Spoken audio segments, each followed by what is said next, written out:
ইমরোজ ভাই, আপনি আসলে কিভাবে দেখছেন এই সাম্প্রতিক বিসিবির যে অস্থিরতা, যে বিষয়গুলো উঠছে, সেটিকে আপনি আসলে কিভাবে দেখছেন? এটি কি আসলে ওঠার কথা ছিল কি? আমরা এসব দেখতে চাই না, শুনতে চাই না। না, আসলে যাকে অনেক কিছুই তো আমরা চাই না দেখতে, বাট সেগুলাই হচ্ছে। এবং যেই কারণেই হচ্ছে হয়তোবা যে খবরগুলো যখন আসে তখন আমরা বিভিন্নভাবে এটা পাই। আর এই সোশ্যাল মিডিয়ার যুগে বিভ্রান্তিকর খবরও অনেক আসে, এবং সেখান থেকে যখন we frame out our mind, we are divided now. আমরা একটা বলছি যাওয়া উচিত ছিল, আরেকজন বলছি ঠিক সিদ্ধান্ত নিয়েছে। বাট আপনি ভারতের দিকে তাকিয়ে দেখেন, কেউ বলছে না যে ভারতের সিদ্ধান্ত ওয়াজ রং।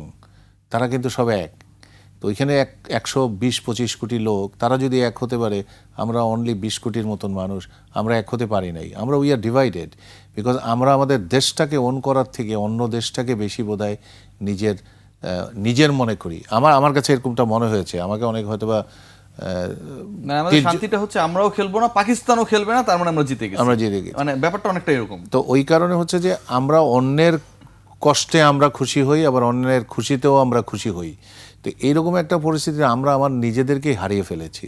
এবং রিয়াসাত যেরকমটা বলছিল না, যে পুরা বিসিবিটাতেই এখন অনেক রকমের অনেক দোদুল্যমান অবস্থা, একটা বিশৃঙ্খলা চলছে। এই কারণ কি, আমি এই বিষয়গুলোই আসলে আপনাদের দুজনের কাছ থেকে জানতে চাই, যে সাংগঠনিক অবস্থা এরকম কেন হচ্ছে? ফার্স্ট কারণ হচ্ছে, আমার কাছে মনে হচ্ছে আপনি বিশ্বের কোনো ক্রিকেট বোর্ড পাবেন না যেখানে তাদের স্পোকস পারসন ছাড়া এনিবডি টক্স।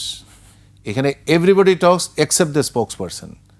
আপনি দেখবেন সবাই কথা বলে। আমরা বিসিবির প্রত্যেকে যেখানে আছে ক্যামেরা, উই আর ভেরি, মানে কী বলবো, আমরা ওই যে ফটোজেনিক বলি না, আমরা ওই যে camera happy type person. Camera দেখলে আমরা দাঁড়িয়ে যাই কথা বলার জন্য। এটি বোধহয় আমাদের সব ক্ষেত্রেই আমাদের এই হতে পারে। আমি অন্ততপক্ষে বিসিবির মতন একটা সংস্থা, যেটা আমাদের সবার গর্বের ইন্টারন্যাশনাল প্ল্যাটফর্মে, why we all should be talking. আমি ধরেন অনেক সুযোগ হয়েছে, অনেক সময় বলেছি, দেখেন আপনাদের একটা ডুজ অ্যান্ড ডোন্টস থাকা উচিত।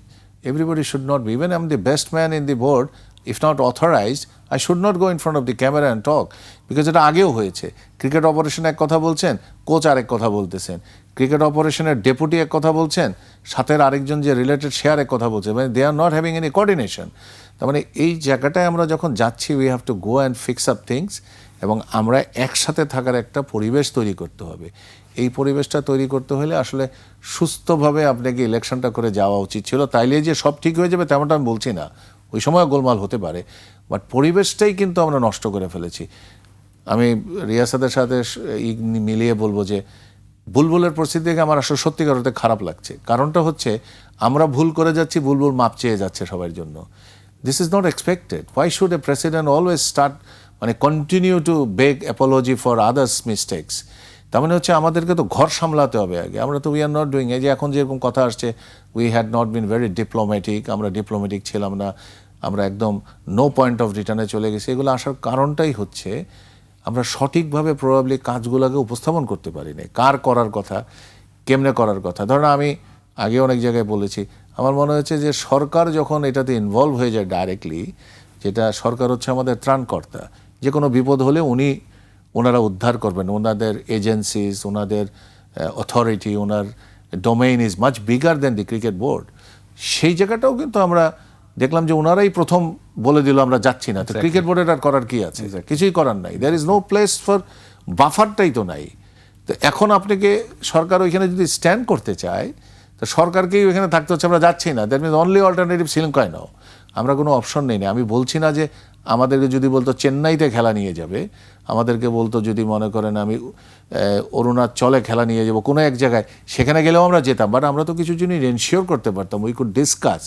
এই ডিসকাসের জায়গাটা আমাদের বোর্ড প্রধানকে দেওয়া হয়েছে কিনা স্কোপটা, I am not very sure. এবং এখন উনি যেই পরিস্থিতিতে উনি আছেন, ওনাকে এই ব্যাপারে সঠিকভাবে সাজেশন দেওয়ার মতন ওই রকম অভিজ্ঞ মানুষজনও তার পাশে আসে কিনা, এটাও আমার একটু সন্দেহ আছে। এবং সেই জায়গাটা থেকে কাদেরকে নিলে উনি কাজ করতেন, কাদেরকে নিয়ে কাজ করা উচিত ছিল, এইটা আমার বক্তব্য একরকম হবে, রিয়াসাতের বক্তব্য আরেক রকম হবে, আমি বলতে চাই না। বাট যেটা করা উচিত ছিল, পরিবেশটা এরকম হওয়া উচিত ছিল, we are united, what you want to do, এইভাবে করবো। This is my phase 1, this is phase 2, phase 3, ultimatum এই। কারণ আমার এই পরিস্থিতিতে ধরেন আমরা জানতাম কি হতে পারে, আমাদেরকে বের করে দিবে, আমাদের শিফট করবে না, আমাদেরকে অর্থদণ্ড দিতে পারে, আমাদেরকে এরপরে এফটিএতে আমাদের যেই খেলাগুলো আছে সেখানে কিছুটা করবে, বিকজ আমাদের তো দাদারা তো অনেক স্ট্রং, আপনাকে এটা মেনে নিতে হবে। বিকজ এইখানে এই সাবকন্টিনেন্টে this cricket is religious, this cricket is the mobilising factor for many issues. এইটা should have been the instrument for peace. জি, instead we have made it weaponised. এই ক্রিকেটটাকে ওয়েপনাইজ করেছি আমরা এই সাবকন্টিনেন্টে, এবং ওই কারণেই পাকিস্তান ভারতে যাবে না, ভারত পাকিস্তানে যাবে না, এখন অ্যাড হয়ে গেলাম আমরা। তো এটা কি দাঁড়াচ্ছে, এই ক্রিকেটটাকে আমরা অস্ত্র হিসাবে ব্যবহার করছি, যার জন্যই নমনীয় জায়গাটা নাই। এখন সবাই rigid, you accept or you get the fire, that's what is going on. G.